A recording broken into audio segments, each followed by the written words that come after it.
गौतम अडानी पे इस समय 2,20,000 करोड़ रुपए का कर्जा है। अब आप लोग सोच रहे होंगे, अरे यार कैसी बातें कर रहे हो सर, ये तो भारत का सबसे अमीर व्यक्ति है, एशिया के सबसे अमीर व्यक्ति हैं। अभी लास्ट 2022 में तो इनकी वेल्थ क्या जंप मारी है, हर खबर में यही रहते हैं। इन पे इतना कर्जा कैसे हो सकता है? और अगर इन पे कर्जा है भी तो कोई बात नहीं, इनका टर्नओवर भी वैसा ही होगा, इनका प्रॉफिट भी वैसा ही होगा। जी नहीं। अब आपके मन में एक सवाल होगा कि अरे यार, हमको अगर बैंक लोन देती है तो सबसे पहले हमारा रेवेन्यू चेक करती है, टर्नओवर चेक करती है, प्रॉफिट चेक करती है, 10 चीजें देख के लोन देती है।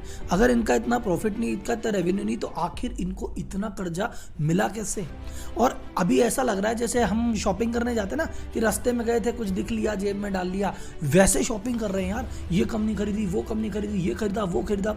बहुत ही छोटे समय में इन्होंने लास्ट 5 से 10 साल के अंदर तो ये इंडिया के लार्जेस्ट कोल इंपोर्टर बन गए, इंडिया के सबसे बड़े पोर्ट ऑपरेटर बन गए, इंडिया के सबसे प्राइवेट में एयरपोर्ट ऑपरेटर बन गए। ये सोलर में भी जा रहे हैं, ये पावर में भी जा रहे हैं, ये ऑयल भी बनाते हैं। ऐसी कौन सी चीज है जो ये नहीं कर रहे हैं? लेकिन इतना पैसा आता कहां से भैया? और जब हम कहते हैं कि हमसे हमारे बिजनेस का एक बेस्ट डिपार्टमेंट नहीं संभलता, ये इतनी सारी अलग अलग कंपनियां क्यों चला रहे हैं? और एक ही कंपनी में करो ना भैया, इतनी सारी कंपनियां क्यों बनाई, इतने सारे आईपीओ के लिए क्या है? तो आज की वीडियो में मैं आपको समझाऊंगा बड़े लोगों का बड़े पैसे संभालने का बड़ा गणित, कि ये इतनी सारी कंपनियां आखिर रखते क्यों हैं, एक कंपनी में क्यों नहीं काम करते, ये नए नए सेक्टर में क्यों घुसते हैं, ये इतने सारे आईपीओ क्यों लेके आते हैं, इनके हर बार शेयर इशू क्यों होते रहते हैं। तो वीडियो में अंत तक बने रहें, करते हैं वीडियो की शुरुआत।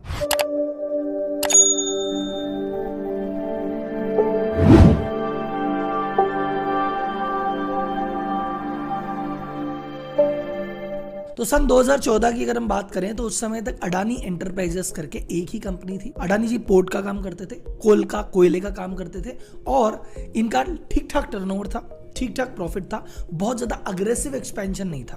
लेकिन उसके बाद उन्होंने सोचा कि क्यों ना भैया अग्रेसिव एक्सपेंशन किया जाए। और जब भी बहुत तेजी से किसी चीज को दौड़ा जाता है तो क्या चाहिए होता है भैया? पैसा, पैसा और पैसा। पैसे के जो बेसिक रास्ते आप और मैं जानते हैं, वो क्या जानते हैं? पहला रास्ता, अपनी कंपनी का प्रॉफिट लगा दो। तो अडानी जी ने कहा भैया लगा दिया, और बताओ। बोले कोई जेब के पैसे पड़े हैं तो और लगा दो, और लगा दिया। भैया अब लोन भी लो। अब लोन भी लेना है, लेकिन लोन की एक लिमिटेशन होती है। आप जानते हैं कि भैया लोन तो देखो थोड़ा देख दाख के दिया जाएगा, जैसा प्रोजेक्ट है उस बेसिस पे दिया जाएगा। ऐसा नहीं कि आपका टर्नओवर तो है मान लो 500 करोड़ और आप लोन मांगने आगे के लो भैया 10,000 करोड़ का लोन दे दो। तो फिर क्या करते हैं, लिस्टेड कंपनियों को जो एक बेनिफिट होता है वो सुनिए, ये गेम हर बड़ी कंपनी वाले खेलते हैं। वो क्या करते हैं, अपने शेयर गिरवी रख देते हैं। जैसे आज की डेट में एक नॉर्मल प्रोप्राइटर है जिसका 10-20 करोड़ का काम है, वो क्या कर सकता है, अपनी कंपनी की असेट रख सकता है, प्रॉपर्टी रख सकता है, अपनी ओनरशिप गिरवी नहीं रख सकता। लेकिन अगर आपकी कंपनी के शेयर बाजार में लिस्टेड है तो आप उसको ओनरशिप को गिरवी रख सकते हो। उस समय अडानी जी के पास 10,000 करोड़ रुपए का मार्केट वैल्यूएशन है, और 2,000 करोड़ के जो शेयर हैं वो तो जनता में बटे हुए हैं, 8,000 करोड़ तो खुद के पास है। अब अगर उनको लोन चाहिए तो वो अपने शेयर बैंक के पास गिरवी रख देंगे और उनको भैया पैसा मिल जाएगा। लेकिन अब एक बात आता है कि अगला आदमी बोले कि मुझे तो जितने मेरे शेयर पड़े हैं उससे भी कई गुना ज्यादा चाहिए, तो क्या होगा भैया? फिर बैंक बोले कि अरे भैया आपके पास तो कुछ रखने को है ही नहीं। और एक आदमी चाह के अगर उसकी 80% ओनरशिप है, क्या पूरी की पूरी रख देगा? नहीं यार, वो कहेगा 10% रख लो, 15 रख लो, 20 रख लो, सारे थोड़ी रखोगे। तो अडानी जी ने कहा कोई बात नहीं भैया, मेरे शेयर नहीं रख पा रहे ना, मेरे पास और कंपनियां भी हैं, काम तो मैं बहुत सारे कर ही रहा हूं, तो एक काम करते हैं, अडानी पावर का मैं काम करता हूं, तो अडानी पावर के भी शेयर इशू कर देते हैं। ये जो मेरा आपकी कंपनी अडानी ट्रांसमिशन है उसका भी आईपीओ लेके आ जाते हैं। और ऐसे धीरे धीरे करके लास्ट 5 से 6 साल में इन्होंने अपनी बाकी सारी कंपनियों की भी आईपीओ लिया है। आईपीओ आने का फायदा क्या होता है, देसी भाषा में समझो, कंपनी का वैल्यूएशन 1,000 करोड़ है और हमको 200 करोड़ की जरूरत है, तो हम 20% शेयर मार्केट में दे रहे हैं, आप लोग चाहें तो खरीद सकते हैं। अब अडानी एंटरप्राइजेस का पहले ही बहुत नाम था। अडानी की अगर दूसरी कंपनी आएगी तो मार्केट में होगा अडानी की कंपनी, अडानी कंपनी, दुनिया उसमें जम के पैसे लगाएगी। तो 200 करोड़ तो जनता ने लिए, तो 200 करोड़ तो आपकी जेब में आ गए। ये आपका पहला पैसे का सोर्स हुआ। दूसरा, जो आपके 80% शेयर आपने मार्केट में निकाले नहीं थे, वो पड़े पड़े उसकी वैल्यू 800 करोड़ हो गई साहब, सब हो गई। इस 800 करोड़ को मैं बैंक को देके बोलूं कि भाई बैंक 800 करोड़ के शेयर पकड़ो, मुझे बदले में कुछ पैसे देते क्या? तो बैंक बोलेगा ठीक है 800 करोड़ के शेयर है, ले तेरे को 500 करोड़ दे देंगे। बैठे बैठे भाई साहब हवा में पैसे नहीं बने क्या? अब ऐसे ही इनकी कंपनियों के और आईपीओ आते गए, तो जो आईपीओ का शेयर मार्केट में जाता था उसके पैसे नकद आते थे, और जो खुद का शेयर होता था वो बैंक को गिरवी रख के पैसा आ जाता था। तो आज की डेट में अगर हम बात करें तो अडानी ग्रुप की टोटल 7 कंपनियां हैं जो मार्केट में लिस्ट है। तो आप ऐसा मानो कि अडानी एंटरप्राइजेज जो उनकी पुरानी थी उसके बाद से 6 ऐसी कंपनियां जिनके आईपीओ आए और बड़ी बड़ी अमाउंट के आईपीओ आए, तो वो सारा पैसा इनके पास आया, वो इनकी पहली कमाई, ये है इनके कैश का सोर्स। दूसरा, बाकी बची जो जिनकी कंपनियां थी उनके शेयर ये प्लेज करके जो पैसे लिया है वो है इनका दूसरा सोर्स। अब देखते हैं अडानी जी ने तीसरा गेम क्या किया है। इसके लिए एक बार अपन टिकट डेप की साइट पे चलते हैं और अडानी ट्रांसमिशन करके एक कंपनी है उसको एक बार समझते हैं। जब ये कंपनी लिस्ट हुई थी इसका शेयर था 25 रुपए पे। उस रेट पे अडानी की ही दूसरी कंपनी अडानी प्रॉपर्टीज ने क्या किया, इनमें 9% हिस्सेदारी खरीद ली। कोई इलीगल काम नहीं, खरीद सकता है। अडानी का नाम चल रहा है, देखो अडानी एंटरप्राइजेस लिस्ट है, अडानी ये लिस्ट है, अडानी का नाम था, नई कंपनी आई, लोग टूट के पड़े, शेयर भागा। 1 साल बाद अडानी प्रॉपर्टीज ने क्या किया, वो 9% स्टेक बेच के चली गई, पर बेचा कितने पे, 127 रुपए पे। 5 गुना 1 साल के अंदर। आईपीओ लाया तो पैसा, खुद का शेयर बढ़ गया तो पैसा। अब एक कंपनी दूसरी कंपनी के आईपीओ में पैसा लगा रही है और जो ग्रोथ बन रही है उसको और कमा रही है। ये हुआ तीसरा तरीका पैसा रेज करने का। चौथा तरीका क्या है, सपोज इनकी मेन कंपनी है अडानी एंटरप्राइजेस, लोन के लिए अप्लाई किया, बैंक ने कहा लो जी भैया 15,000 करोड़ का लोन मिल गया। अब अडानी ने कहा भैया मेरे पास है 15,000 करोड़ लोन मिल गया पर मुझे जरूरत ही नहीं है, तो ये नई कंपनी खोली ना ट्रांसमिशन, इसको दे देते हैं। एक नई कंपनी खोल रहे हैं ना विल्डमर, उसको देते हैं। तो इनकी एक कंपनी लोन लेती है और दूसरी कंपनी को सपोर्ट कर देती है। तो भाई तुझे लोन नहीं मिल रहा ना, तेरे भाई को तो लोन मिल रहा है, भाई लोन लेके तुझे लोन दे देगा। ये भी तरीका है। 7 कंपनियां हैं। अब आपके मन में आ रहा होगा भैया प्लान तो जीनियस है, भैया दिमाग तो खतरनाक तरीके से लगाया, लेकिन भैया इसमें इलीगल क्या है, गलत क्या है? गलत तो कुछ भी नहीं है सर, इसमें गलत कुछ भी नहीं है। लेकिन सबसे इंपॉर्टेंट चीज, अच्छा इस काम को अंबानी जी भी करते हैं साहब, कोई कंपनी आपस में लोन लेना देना चलता है, एक दूसरे के शेयर प्लेज रखना चलता है, ये काम टाटाज ने भी किया है। लेकिन बात क्या है, टाटाज ये काम करते हैं अर्जेंसी की केस में कि यार चलो एक कंपनी आ रही है थोड़ा सपोर्ट कर दो, कुछ समय बाद वापस ले लेंगे। रेगुलर बेसिस पे नहीं होता कि 7 कंपनियों में हमेशा कुछ ना कुछ चल ही रहा है, कभी ना किसी से ले लिया, किसी को दे दिया।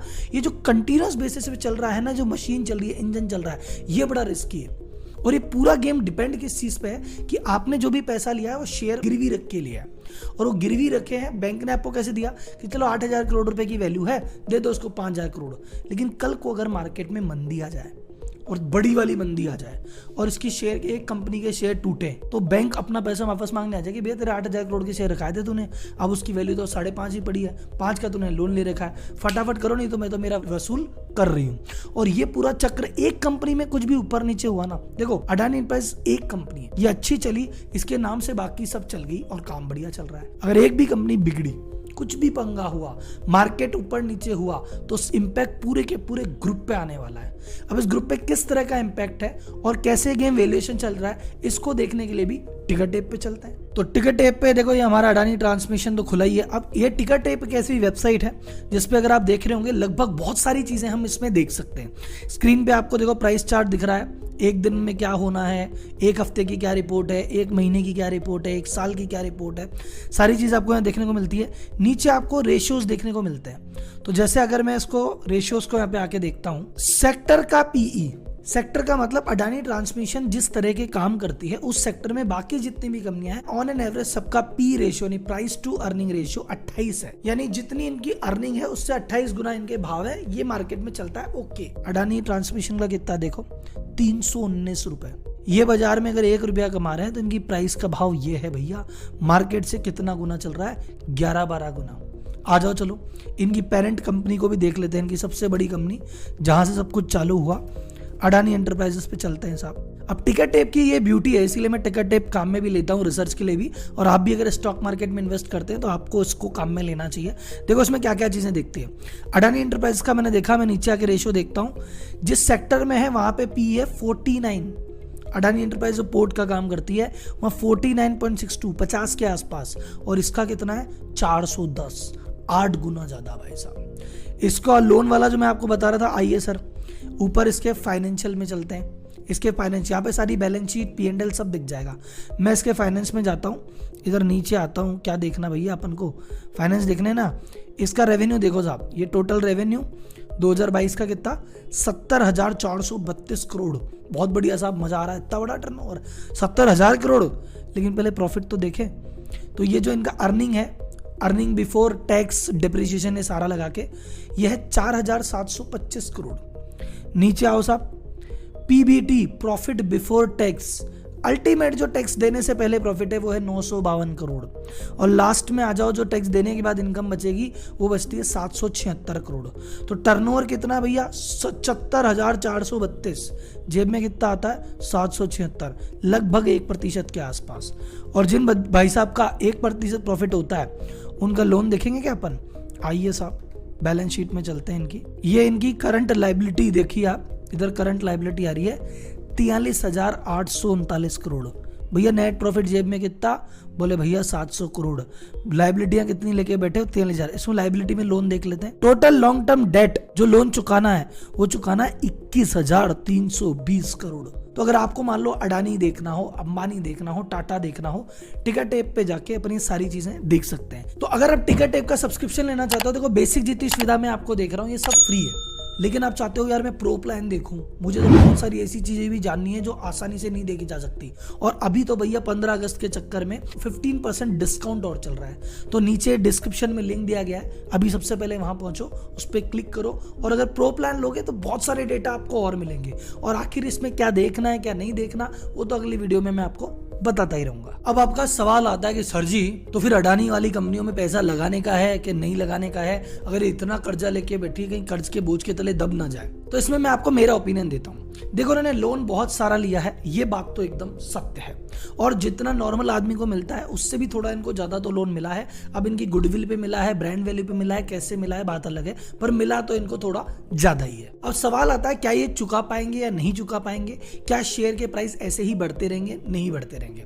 तो देखो शेयर के प्राइस नॉर्मल मार्केट की तुलना में कुछ ज्यादा ही बढ़े हुए हैं। छोटी मोटी मंदी आती है तो ये झेल जाएंगे, पर 2008 जैसी कोई मंदी आ गई, या चीन ने ताइवान पे अटैक कर दिया, या ऐसा कुछ भी बड़ा हादसा हो गया, तो भैया शेयर मार्केट का इनकी वैल्यू बहुत तेजी से गिरेगी और इंपैक्ट पूरे ग्रुप पे आएगा। तो मेरे को ये शेयर थोड़ा रिस्की लगता है, तो मैं नॉर्मली अडानी और अडानी की कंपनी से थोड़ा सा दूर रहता हूँ। आज जरूर इनका प्रॉफिट कम है, पर ऐसा नहीं कि हमेशा कम ही रहने वाला है। अडानी जी से जब पूछा भैया इतना सा प्रॉफिट ये क्या कर रहे हो? अरे बोले शुरुआत है, अभी शुरुआत में हम लॉस भी खाएंगे, कम प्रॉफिट करेंगे, पर अगले 5 साल में देखो सारी की सारी कंपनियां पैसा फेंकने लग जाएगी और मेरे पास खूब पैसा आ जाएगा और मैं सब चुका दूंगा। तो गौतम अडानी जी तो कॉन्फिडेंट है अपनी ग्रोथ पे, आप हो या नहीं उस हिसाब से आप कंपनी में शेयर लगाना है कि नहीं लगाना ये डिसीजन आपको लेना है। तो सर आज मैंने अडानी ग्रुप पे एक ओवरऑल केस स्टडी सिर्फ लोन पॉइंट ऑफ व्यू से की। आप चाहते हैं मैं किसी और तरीके से केस स्टडी करूं, मुझे कमेंट बॉक्स में बताइए। आप चाहते हैं किसी और ग्रुप पे केस स्टडी करूं, मुझे कमेंट बॉक्स में बताइए। और अडानी की क्या अलग अलग कंपनियों पे अलग अलग आपको केस स्टडी चाहिए ये भी मुझे बता दो। अगर चाहिए तो भाई लोगों के लिए बना देते हैं। तो वीडियो पसंद आया तो लाइक करो, शेयर करो, सब्सक्राइब करो। और अडानी जी के बारे में कोई क्या कह रहा है ना, अच्छा बुरा सही गलत फैक्ट में बात करते हैं, तो ये वीडियो शेयर करो और डिस्कस करो। तब तक के लिए धन्यवाद। जय हिंद।